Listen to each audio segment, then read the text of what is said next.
why David Raum could be the solution to Manchester United's left flank. Manchester United may not need another superstar on the left. They may simply need the right profile. And that is why David Raum is such an interesting option. Lewis Hall may offer greater potential and resale value. But the more important question for Michael Carrick is simple. Who can give Manchester United the tactical tools they actually need? And Raum could provide exactly that. Because he is not just a left back, he can play as a conventional fullback, push higher as a wing back, and when the system requires it, operate almost like a left-sided midfielder or winger. That versatility could be extremely valuable. But first, we need to understand the problem. Against weaker teams, especially at Old Trafford, Manchester United are likely to face compact mid-blocks and low blocks. 8, 9, or even 10 players can sit behind the ball, narrow the pitch, and protect the central areas. And that creates a familiar problem if United keep attacking through the middle. With combinations like Bruno Fernandes, Matheus Cunha, and Benjamin Sesko, the opposition can simply compress the space. Cunha gets surrounded. Bruno has less room between the lines. Sesko is closely marked by the center backs. The problem is not a lack of quality. It is that the opposition is defending in too small an area. And this is where David Raum becomes extremely interesting.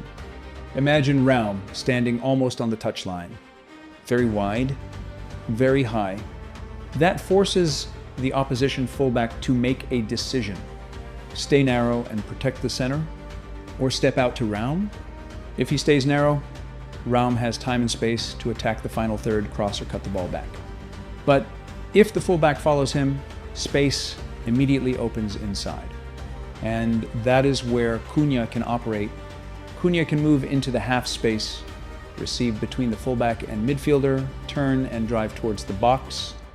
If another midfielder moves across to help, Bruno gets more room centrally. And if a center back steps out towards Cunha, Sesko can attack the space behind him. So the sequence becomes simple. Raum stretches the defense. Cunha attacks the half space. Bruno finds the central space. Sesko attacks the box. That is much more than crossing. It is horizontal stretching. Raum forces the opposition to defend the entire width of the pitch. And once the defensive block starts moving, gaps appear. Ignore Raum and he can hurt you from the outside. Follow Raum and you create space inside. That is the tactical dilemma. And it means Raum can influence an attack without even touching the ball. This is particularly important because Manchester United cannot rely on central combinations every week. Premier League opponents will quickly learn how to defend that pattern. Raum gives Carrick another route. United can build through the center, switch the ball wide, isolate Raum, attack through Cunha, or deliver into the box for Sesko. And with Sesko, those deliveries become much more dangerous. And this is where Raum's reputation as a crossing machine really matters. In the 2025-26 Bundesliga season, he recorded 98 key passes, 7 assists and 3 goals, while attempting around 250 crosses. That means he was not simply providing width, he was consistently creating chances from the left. His crossing volume and chance creation make him one of the most dangerous attacking fullbacks in Germany. And with a striker like Sesko attacking the box, Raum would finally have a target who can fully exploit that delivery. The cross is no longer simply a last resort. The cross is no longer simply a last resort. It becomes the final action of a deliberate attacking structure. Raum provides the width. Cunha occupies the half space. Bruno controls the central zone. Sesko attacks the penalty area. Now, the opposition has several problems to solve at once. Another major advantage is Raum's tactical flexibility. He does not have to remain a traditional left back for 90 minutes. United could start in a 4-3-3, but in possession, Raum could push high while another player moves inside. Dorgu could attack the half space. Cunha could move between the lines. Bruno could drift across, and the structure could become an asymmetric 3-2-5. That means Carrick can change the attacking shape without necessarily making a substitution. Raum can effectively move between fullback, wingback, and wide attacking roles, depending on the situation. That is a valuable weapon over the course of a game. The combination with Patrick Dorgu could be particularly interesting. Dorgu has the pace and physicality to attack inside. Raum can provide the width outside him. Dorgu moves inside. Raum overlaps. The fullback has to choose follow Dorgu, and Raum is free. Follow Raum, and Dorgu gets space. If a midfielder comes across, Bruno may become free centrally. That is how Manchester United can create a chain reaction of defensive decisions. One movement forces another, and eventually the low block starts to break apart. This does not mean Raum is simply better than Luke Shaw. It means they offer different qualities. When fit, Shaw can be extremely valuable in build-up. He can move inside, combine with midfielders, and help United control possession. Raum is much more vertical. He wants to run. He wants to overlap. He wants to attack the outside channel, and he wants to deliver the ball. So the two profiles can actually complement each other. Shaw gives you control. Raum gives you penetration, and that difference could give Carrick more tactical flexibility. Lewis Hall remains an attractive option. He is younger, he has greater resale potential, and he could become a long-term asset for Manchester United. But Raum offers something Hall cannot immediately guarantee. Instant functionality. He already has Bundesliga experience, Champions League experience, international experience with Germany. He does not need several seasons to develop into a top-level player.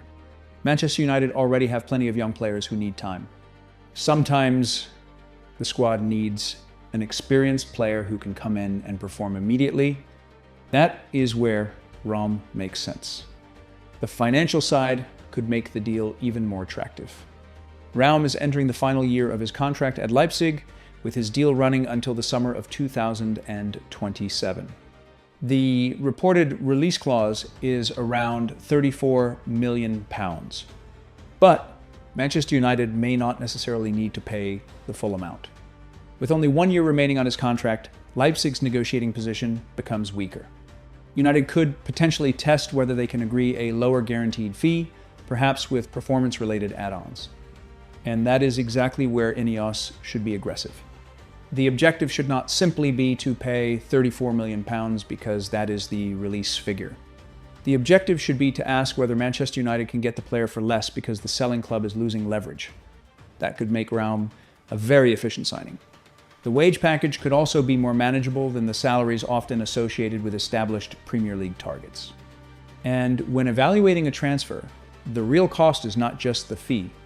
It is the transfer fee, the wages, the contract length, and the resale risk. Raum may not score perfectly in every category, but the overall package could still make considerable sense. So why David Raum? Why sign a 28-year-old German left-back when younger options are available? Because Manchester United do not simply need someone who can play left-back. They need someone who can solve the left side. Someone who can provide width, stretch low blocks, create space for Cunha. Free Bruno, give Sesko a supply line, combine with Dorgu, and change his position depending on the game. Raum can do all of those things. He is not the perfect player. He does not have Hall's resale potential. But football is not played on a spreadsheet. It is played on a pitch, and on the pitch, Raum could give Michael Carrick something Manchester United desperately need. Another way to attack. Instead of repeatedly trying to force the ball through the middle, United could stretch the opposition, move defenders around, and attack the spaces they leave behind. That is why David Raum should not simply be viewed as an alternative to Lewis Hall. He could be a specific tactical solution to one of Manchester United's biggest problems. And if United can secure him for around £34 million, or potentially less through negotiation, this may not be plan B at all. It could be the smarter move, because Sometimes the best signing is not the youngest player, not the biggest name, and certainly not the most expensive. It is the player whose natural qualities solve the exact problem your team has. And for Manchester United's left flank, David Raum may be that player. If you enjoyed this video and want to stay up to date with the latest football news, make sure to like, share, and subscribe to the channel. Turn on notifications so you never miss the latest Manchester United updates, transfer news, and tactical analysis.